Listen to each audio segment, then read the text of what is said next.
আচ্ছা আচ্ছা আচ্ছা, তাহলে অবশেষে আপনি শুনুন, আমি জানতাম আপনি আসবেন। আর আমি কাউকে বিফল করি না। এই যে আপনার ফাইল, এটা দরকার নেই, আপনি এসেছেন, এটি আমি পেয়ে গেছি। আমার প্রিয় জলেখা, আমার জানু জলেখা, আমার জান জলেখা, আমার আদরের জলেখা।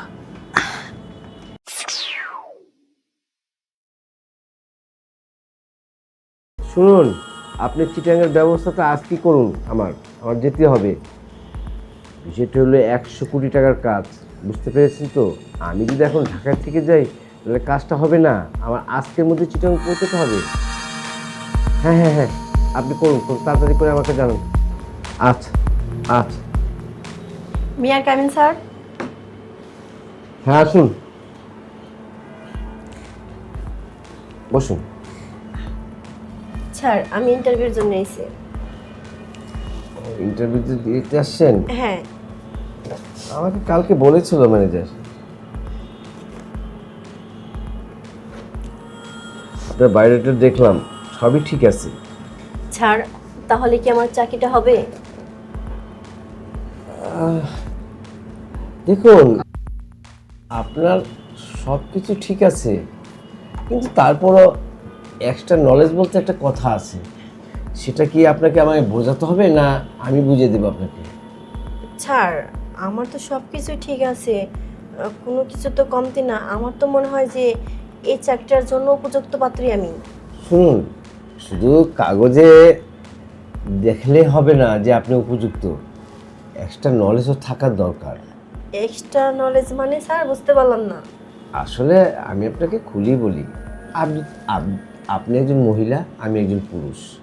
তো এইখানে যে দেনা পাওনা, শুধু আপনাকে আমি দিলাম, আপনি কিছু দিলেন না, সেটা তো হয় না। আপনারও কিছু দিতে হয়, আমি আপনাকে দেব। আসলে স্যার আমরা অনেক গরিব, এর কারণে আমি বুঝতে পারতেছি যে আপনি কি বলতেছেন।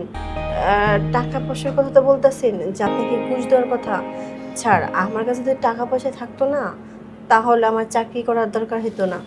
টাকা না দেখেই চাকরিটা আমার অনেক দরকার। স্যার আপনার কথা আমি বুঝতে পারলাম না। বুঝতে পারেননি?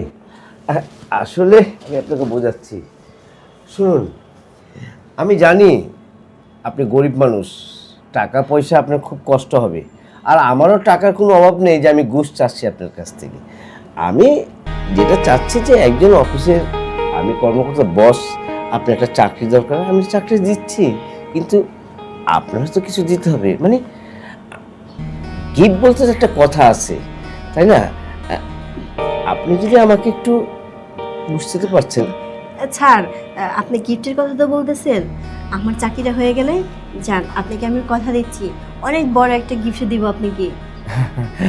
আপনাকে আমি এখনো বোঝাতে পারছি না, আমি সেই গিফট চাচ্ছি না।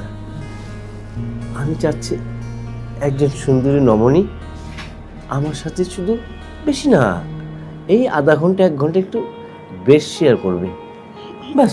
এতে আ- আপনার চাকরিটা হয়ে গেল, আর আমার কিছু একটা সময় দরকার, সেটা আমি পেয়ে গেলাম।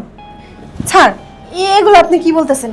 ছি, আপনি লজ্জা লাগে না? হ্যাঁ, আমি আপনার মেয়ের বয়সী, আপনি কি করে পারেন এরকম কুপ্রস্তাব দিতে আমারে? আহা, আপনি আমার মেয়ের বয়সে, কিন্তু আপনি তো আমার মেয়ে নয়। তারপরে আপনার যদি বেশি খারাপ লেগে থাকে তাহলে আপনি অন্য কোথাও দেখতে পারেন।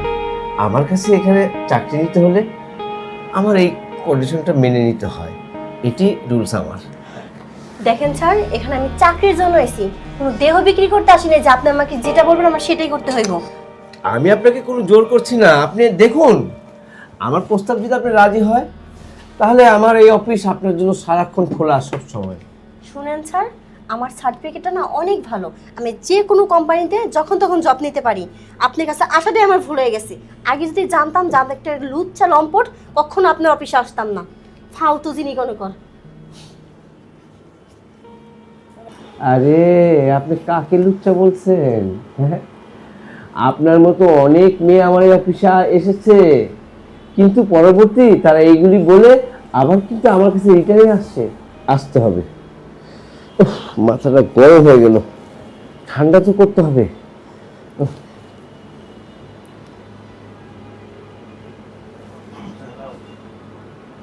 এই রতন, জি স্যার। এই যে আমাদের অফিসের যে অ্যাকাউন্টেন্ট আছে না মেয়েটা, ওকে একটু পাঠিয়ে দাও রুমে। জি স্যার, রত্না ম্যাডাম রে স্যার। হ্যাঁ হ্যাঁ, রত্না রত্না রত্না ম্যাডাম। ঠিক আছে স্যার। আচ্ছা।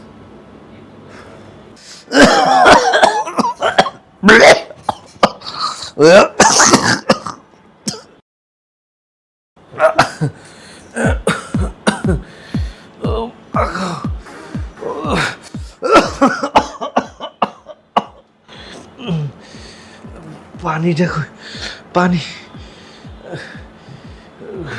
বউটাও তো বাসে নেই, একটু পানি। শরীরটা তো চলতেছে না।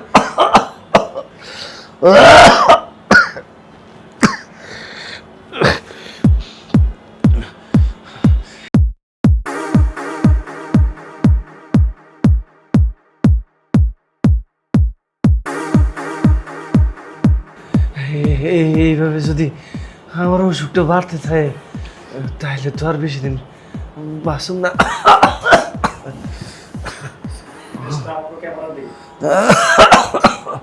ও আল্লাহ, তুমি তাড়াতাড়ি সুস্থ করে দাও। কি গো, তুমি আইছো?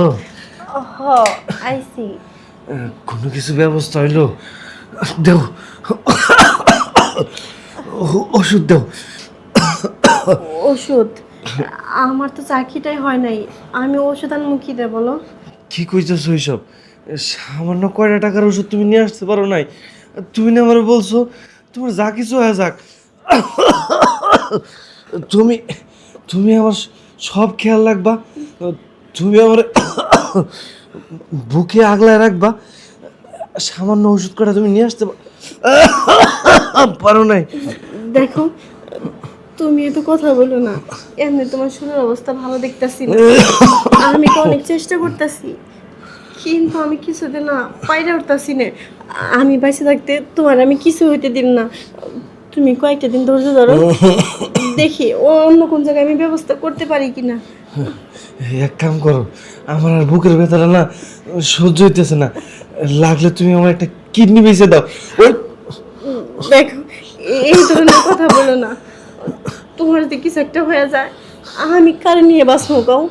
আমার যে বেঁচে থাকার স্বপ্নটাই নষ্ট হয়ে যাবো। আমি এখন কি করি, কি করব? আমি কিছু পাইরে উঠতেছি না। আমার বুকের ভেতরটা বাড়িয়ে দিচ্ছে। একটু পানি পানি পানি পানি পানি পানি দাঁড়াও, আমি আসতেছি। পানি নিয়ে এসো।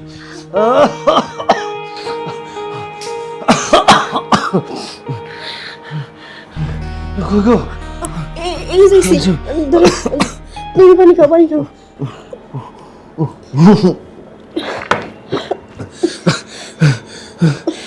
দেখো, এখন আর কোনো কথা বলো না, তুমি একটু ঘুমাবো, আমি তোমার মাথাটা হাতে দিই। শো শো, তুমি কোনো চিন্তা করো না, আমি বাইসে থাকতে তোমার আমি কিছু হইতে দিব না। চোখটা বন্ধ করো লক্ষ্মীটি, একটু ঘুমাও। তুমি আমার কথা দাও, তুমি আমার এই অবস্থায় কখনো ছেড়ে যাইবে না? না, আমি সবসময় তোমার ছায়া হয়ে থাকবো, কখনো তোমার ছেড়ে যাবো না আমি। ঠিক আছে। আর কথা বলো না তো, একটু ঘুমাও তো।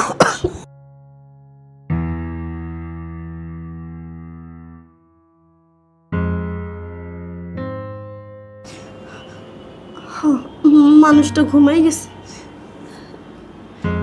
আমি এখন কি করবো? হ্যাঁ, আমার চোখের সামনে আমার স্বামীটা তিলে তিলে শেষ হয়ে যাইব, আমি তার স্ত্রী হয়ে কিচ্ছু করতে পারব না।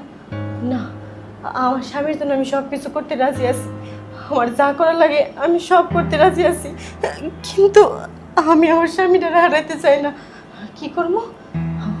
আমার পথ একটা খোলা আছে, ওই অফিসের বসটা, এর কথা আমার শুনতে হইব। আমাকে যা মন চায় তাই বলুক, কিন্তু আমার স্বামীর জন্য আমার সব করতে দেবো, সব করতে দেবো। আমার স্বামীর আমি শেষ করতে দেবো না। আমি তাহলে কারে নিয়ে বাঁচবো? না, আমি আমার স্বামীর শেষ হতে দিন না। ওর যদি কিছু একটা হয়ে যায়, আমি কারে নিয়ে বাঁচবো? আমার পথটা একটা খোলা আছে, ওনে যেতে হইব, কিন্তু এখন তো গেলে কোনো সম্ভব না। যা করার কালকে সকালে আমার করতে হইব।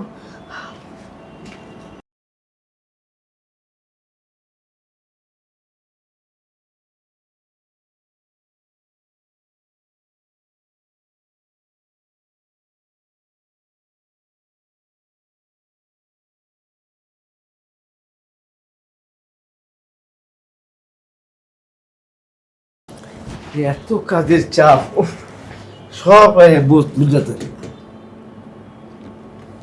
আপনি আপনি কেন এখানে? স্যার, আমি আসলে সেদিনকে ব্যবহারের জন্য আই এম সরি স্যার। আমি আসলে বুঝতে পারি নাই। কিন্তু স্যার, এই চাকরিটা আমার অনেক দরকার। এই চাকরিটা যদি আমি না পাই, আমার স্বামীর আমি বাঁচাতে পারবো না স্যার। দেখেন, আপনি যা বলবেন আমি সেটাই করতে রাজি আছি। তো আমার এই চাকরিটা দেন স্যার। এই চাকরিটা আমার অনেক দরকার স্যার। আচ্ছা আচ্ছা আচ্ছা, তাহলে অবশেষে আপনি শুনুন, আমি জানতাম আপনি আসবেন, আর আমি কাউকে বিফল করি না। এই যে আপনার ফাইল, এটা দরকার নেই, আপনি এসেছেন, এটি আমি পেয়ে গেছি। আসলে স্যার, আমি অনেক নিরুপায়, কারণ আমার হাজব্যান্ডকে আমি অনেক ভালোবাসি। ওকে বাঁচাতে হলে আমার অনেক টাকার দরকার। এখন যদি আমি এই চাকরিটা না পাই, তাহলে আমি আমার স্বামীরে বাঁচাইতে পারবো না স্যার। আপনি যা করা লাগে আপনি সব কিছু করতে পারেন, আমি রাজি আছি। তার বিনিময়ে আপনি শুধু আমার চাকরিটা দেন। এছাড়া আমার আর কিচ্ছু বুঝি না স্যার। আরে হয়ে গেছে আপনার চাকরি, উঠুন, আপনার চাকরি হয়ে গেছে। হ্যাঁ, আমি যখন আপনাকে ধরে ফেলেছি তাহলে চাকরি হয়ে গেছে। সত্যি বলতেছেন স্যার? হ্যাঁ, আমার চাকরি হয়ে গেছে। টাকার আর কোনো প্রয়োজন নাই, আমি আপনাকে এত টাকা দেব, আর কমিশন দিব, আর আপনার থাকার খাওয়ার সব ব্যবস্থা আমি করে দিব, শুধু আপনি আমাকে একটু খাইয়ে দেন। স্যার, আমার থাকা খাওয়ার কোনো খরচ আপনি দিতে হইব না। আমার শুধু এই চাকরিটা হলেই হইব, কারণ যেটা স্যালারি পাবো আমি, আমার স্বামীর চিকিৎসা যাতে করতে পারি আমি।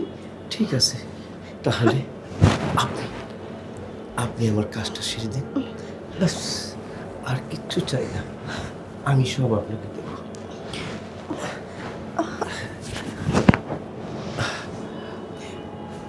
স্যার, দেখেন, আমার কোনো কিছু ভালো লাগতেছে না, কেমন যেন একটা লাগতেছে। তাই? তা তো লাগবেই, একজন পুরুষ একজন নারীকে ধরলে কি হয়, সেটি আপনার হয়েছে। স্যার, আমার মনে হইতেছে আমি মনে হয় কোথাও হারিয়ে যাচ্ছি। তাই বলতেছি কি, এখানে কি শুরু করবেন, নাকি অন্য কোনো জায়গায় কিছু আছে? আর কি বলেন? আপনার পার্সোনাল কোনো রুম নেই? হ্যাঁ, আমি কি, আমার একটা মান সম্মান, একটা প্রেস্টিজ আছে না, আমি অফিসে করব, আমার পার্সোনাল রুম আছে, সেই রুমে আমি আপনাকে কিছুক্ষণ আদর করব। তাহলে বলি, এখানে কিছু করার থেকে ওখানে নিরিবিলিতে কিছু একটা করলে বেশি ভালো হবে না স্যার? তাহলে চলুন সেটি করি। আচ্ছা ঠিক আছে, চল। চলেন। আসুন আসুন।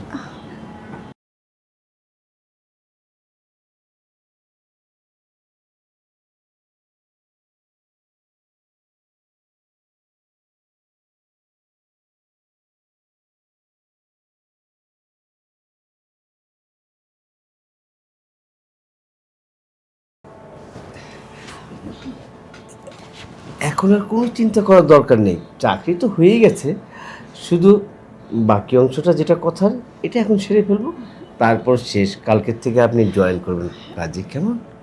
সত্যি বলতেছেন স্যার? আপনি আমাকে একটু খুশি করাবেন, আমি আপনাকে খুশি করাবো না? হ্যাঁ স্যার, বুঝতে পারছি, কিন্তু একটা কথা বলার ছিল স্যার। কি কথা? আসলে আমি যদি জানতে পারতাম যে আমার স্যালারিটা কত ধরছেন, তাহলে একটু ভালো হতো। শুনুন, সবসময় গরিবের পাশে আমি থাকি এবং তাদের সাপোর্টটা সবসময় করি। আপনার আপাতত স্যালারি 25,000 টাকা, খুব কমে রাখলাম, এরপর আস্তে আস্তে বাড়বে। সত্যি বলতেছেন স্যার? আপনি আমাকে এত খুশি করাচ্ছেন, আমি আপনাকে 25,000 টাকা মাসে দিতে পারবো না, আরও বেশি দেব, শুধু আজকের দিনটা শুধু আমাকে একটু ভালোবাসবেন, শুধু যত ভালোবাসবেন তত আপনার প্রমোশন দেবো আমি। ছাড়, আমার সব কিছু উজাড় করে আপনাকে ভালোবাসবো, কারণ আপনাকে ভালো না বাসলে তো আমি চাকরিটা পাইতাছি না। আর আপনাকে বেশি বেশি করে ভালোবাসা দিলে আমি চাকরিটা পাইবো, আর আমার স্বামী চিকিৎসা করতে পারবো। এই জন্য তো আপনার কথায় আমি রাজি হয়েছি, আমার জন্য অনেক ভালো। আমি তো সেটার জন্য, আমার কোনো অন্য কোনো ডিস্টার্ব নেই, দোষ নেই। প্রতিটা মানুষের একটা না একটা কিছু থাকে দোষ। আমার শুধু স্বভাবটা শুধু আপনাদের মতো নারীদের পাশে থাকতে এবং একটু আদর ভালোবাসা দেওয়ার জন্য, এইটুকু আমার পাওনা, আর কিচ্ছু চাই না। হ্যাঁ ছাড়, বুঝতে পারছি। ওই যে কথা আছে না, কেউ দেখে শান্তি, কেউ খায়া শান্তি, কেউ লাইরা শান্তি, আর কেউ দিয়া শান্তি। কারণ আপনাকে আমি যদি মন ভরে দিতে পারি, তাহলে আমার স্বামীর চিকিৎসা হবে, আমারও চাকরিটা হলো। আমি কিন্তু তোমার প্রতি খুব অসন্তুষ্ট। কেন ছাড়, আমি আবার কি করলাম? এই যে তুমি আমাকে বারবার স্যার বলছো, তাহলে কি বলবো? এখন থেকে শুধু বলবে পিন্টু। পিন্টু? পিন্টুটা আবার কি? আমার নামই শাকিল উদ্দিন পিন্টু, তুমি আমাকে পিন্টা বলে ডাকলে হবে, কেমন? ছাড়, এটা আপনি কি বলতেছেন? আপনি হচ্ছে অফিসের একটা বস, আপনাকে যদি আমি পিন্টুকু বলি তাহলে ব্যাপারটা অনেক খারাপ দেখা যায় না? কোনো খারাপ না। আমি যখন তোমার ভিতরেই চলে যাচ্ছি আজকে, তাহলে আমি আর বস থাকলাম কোথায়? আমি পিন্টেই থাকলাম। ওহো, আমি তো ভুলে গেছি, আমরা তো দুজন দুজনের এমন কাছে জোড়া লেগে যাচ্ছি না। কই বস আর কই হচ্ছে কর্মচারী। আমি তো ভুলে গিয়েছিলাম যে আপনি তো এখন আমার হিরো, আর আমি আপনার হিরোইন। তাই নো ছাড় বস কোনোটাই। এখন আপনি হচ্ছেন শাকিল উদ্দিন পিন্টু, আর আমি হচ্ছে আপনার জুলেখা। ঠিক আছে, আমার প্রিয় জুলেখা, আমার জানু জুলেখা, আমার জান জুলেখা, আমার আদরের জুলেখা।